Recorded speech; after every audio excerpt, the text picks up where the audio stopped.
I'm Andy. I'm Melissa. And I'm Jack.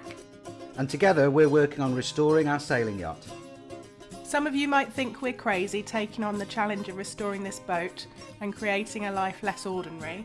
And we're sure there will be blood, sweat and tears, but it'll all be worth it when we embark on our epic adventure around the world.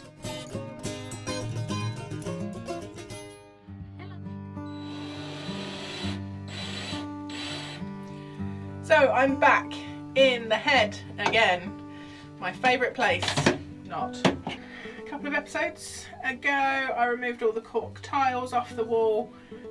Now I need to continue, just treat the bits of rust and get it painted. It's absolutely pouring down, 50-mile-an-hour winds outside. So this is the place that I go back to when it's horrible outside. I can never get the camera in the right place in here, so you're probably on an angle. So I'm afraid this is not going to be a riveting content. But this won't be the whole episode. Still got to get this off. There's still one bolt. Still not sure I've got the right tool with me to do it. But first things first, I'm going to hoover up in here.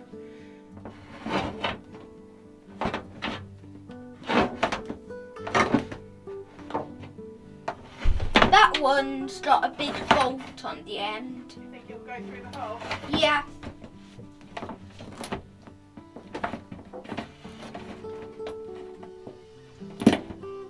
So that makes life a little bit easier without the pipes. If you ever have your boat shot blasted, remember to close your seacocks, because we'd actually removed our seacock, so we couldn't close it, but we should have found something to cover it, like a piece of wood and some bolts or something, because the whole of the walls in the head are completely covered in sand. So I'm going to shut myself in here for a bit and just start sanding and grinding. Yay! Typical, run out of paint with just a tiny bit left to go. Right, so there you go. It looks a bit like I've vomited white paint all over the walls, but at least there's paint on the walls. It's going to get insulated, you won't see it. Still need to do below the floor.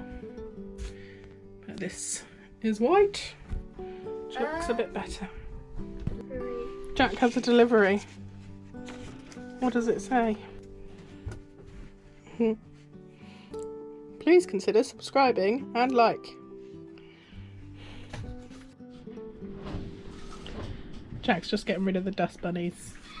I like bunnies.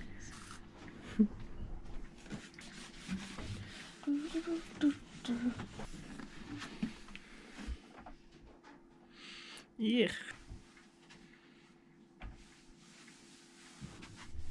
Remember last week I showed you the stainless steel flat bar that I've bought for the chain plates? Well, I'm going to just take some measurements now for the chain plates to see how long I want each piece. So this one's going to get cut off. It's just welded to the deck, and okay, there's a strengthener piece behind there, but I'm not going to do it that way. I'm going to weld a strap up here. So really I want this one to be 12 inches long minimum. Longer would be nicer, but yeah, actually no, 12 inches would be absolutely fine. So the stainless steel straps will be welded directly to the transom, and will come up 2 inches above the height of the deck, so 10 inches down and 2 inches up. I think that'll be more than strong enough. Let's have a look at the ones on the coach roof. Here's our lower shroud, our aft lower shroud. This one is quite close to this port light, but that's okay, we can take it down, and I think the same again, 12 inches would be fine, but longer would be nicer. Maximum length would be 24 inches, and that would take us right down to the deck. So 12 inches would be nice, longer would be better, depends how much steel we've got, but 12 inches, I'm perfectly happy with that. And I personally if it was just me, would weld them on the outside and paint over the welds. Melissa doesn't want them, she wants to keep the clean line, so she wants me to cut through the deck and weld them in on the inside, which she's right, will look nicer. This one here, forward of the port light, is actually our cap shroud. So this one I would like to take down as far as I can. So 22 inches would be nice for that one. Give me a couple of inches up and 22 inches. And I'm going to also put on the inside of the roof a diagonal as well, a brace on both sides to really beef up the joint at that point. The joint at that point. And this one is directly over the window in the wardrobe. The other one's over the window in the heads, which is going to be a pain because it means we'll have to take off the woodwork on the inside of there. However, how big can this one be? Well, really, 5 inches is going to be the maximum for that one because it's right over a window. The existing ones are only an inch and a half, 2 inches long on the inside. I was amazed, and clearly they're strong enough because it's a really beefy piece of construction. So I'm massively over engineering these when I put them back together. This one goes through into the forepeak, and I'm going to have to weld that through the deck to a spreader plate on the inside. So again, it only needs to be 2 inches high, but I'm going to have to make some sort of brace on the inside to weld, to beef that up, I think. Stainless steel for the chain plates. I showed you this the other day, I think.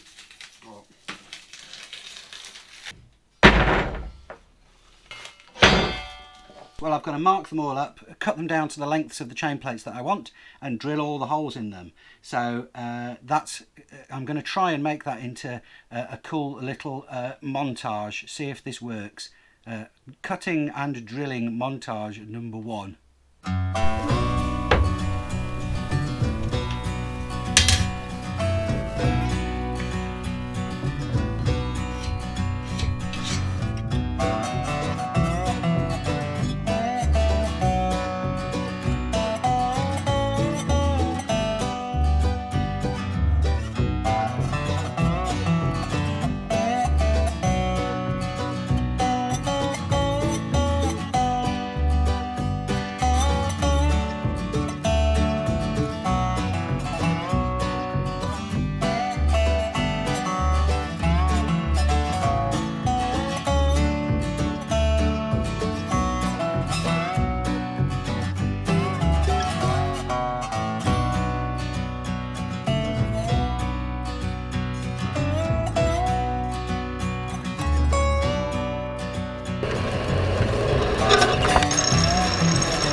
So I'm stopping now because it's going dark and I haven't finished them, but they've all got the holes drilled in.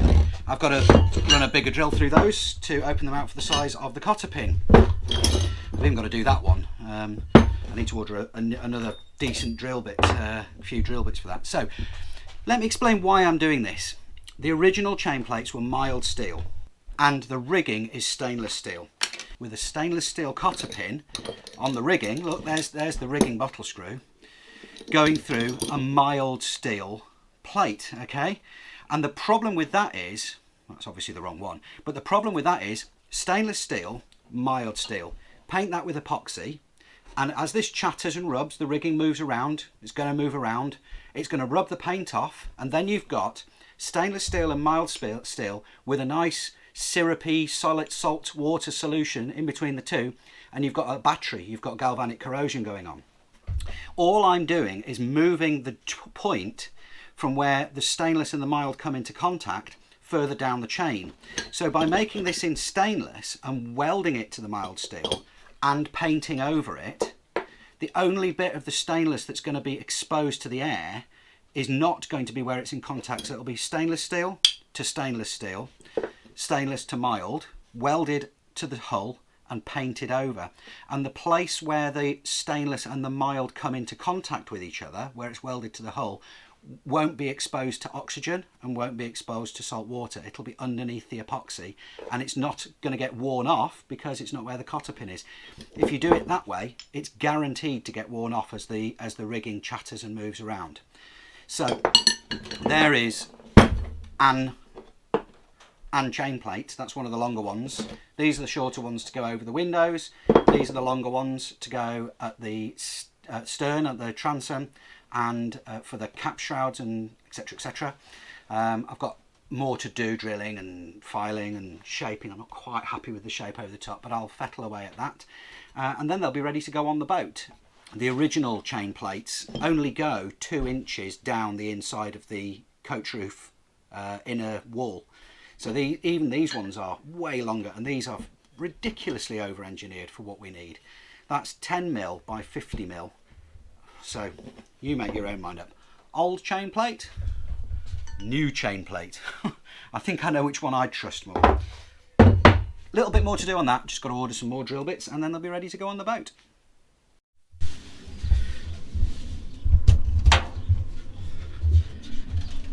The other thing we did last week, The other thing we did last week, of course, was grind back lots of the welds. Was that last week or the week before? Anyway, we ground back lots of these welds. So there's a bit of exposed metal which we want to get covered. Eventually, of course, this will all get painted in that posh 2-pack marine epoxy, super fandango, expensive paint. For now, we're using this, which is actually red oxide, but it's not red, it's grey. I've been using red before, but I bought a tin of grey this time, so I thought it would just look a bit nicer. But it is anti-corrosive primer for steel, excellent adhesion, excellent rust inhibition, quick dry zinc phosphate primer, but in grey, not red. So it's grey oxide, not red oxide. And we're going to quickly go over the cockpit in it. There's still more fabrication to do. So we're not ready for the final paint job yet. There's lots more to do, but this is just to protect the steel in the meantime.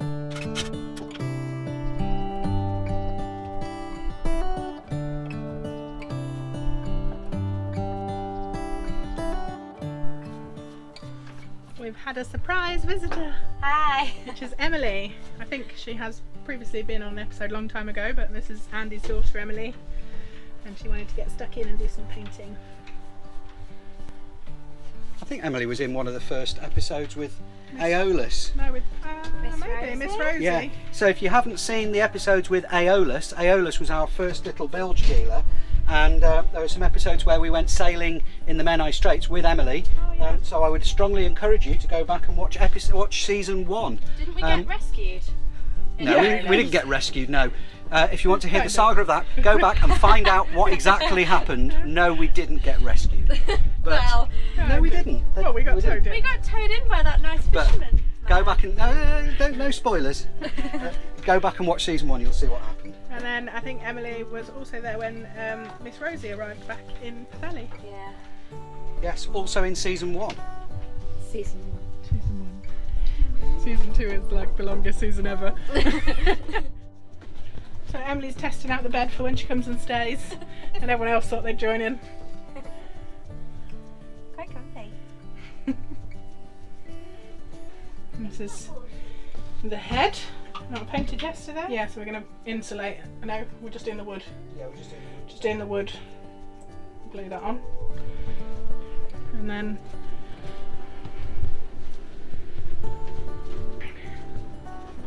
we've just painted out here, which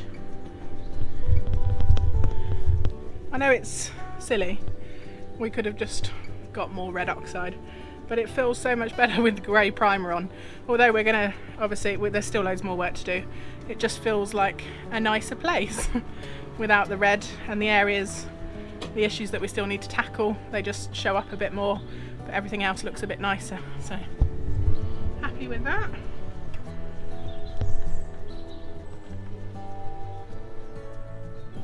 So this is the head, as you know, that Melissa has been painting out and prepping. What we're going to do is attach some laths onto the ribs like this with some no more nails or bonding agent, so that we can then screw the panels up onto the laths. And then by putting the laths up first, we can then insulate this wall with the pink insulation that was kindly bought for us by our amazingly generous follower. But we've got to screw those up first so we know how big the area is that we need to insulate. That's what I'm doing now.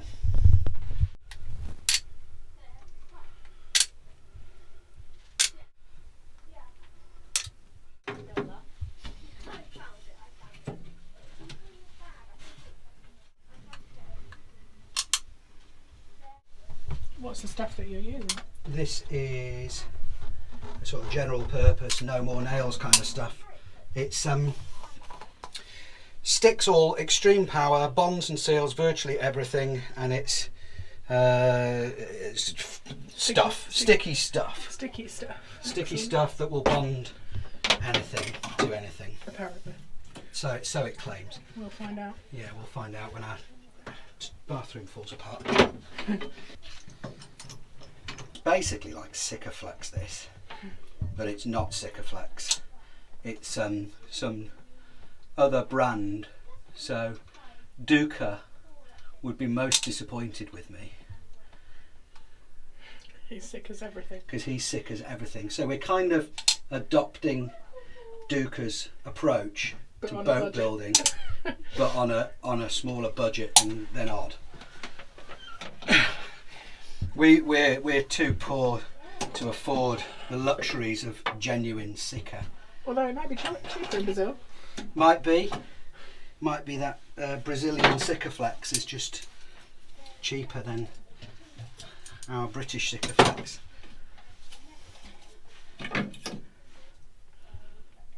And what would be really nice is if somebody knows the CEO or sales manager of Sikaflex, Yeah. they can point them in our direction, and Sikaflex can sponsor us and give us loads of Sika. But anyway,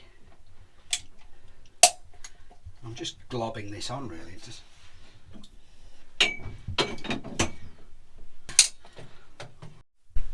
Okay, so the wooden battens are attached to the walls, which is fine. Sorry, to the stringers, which is fine.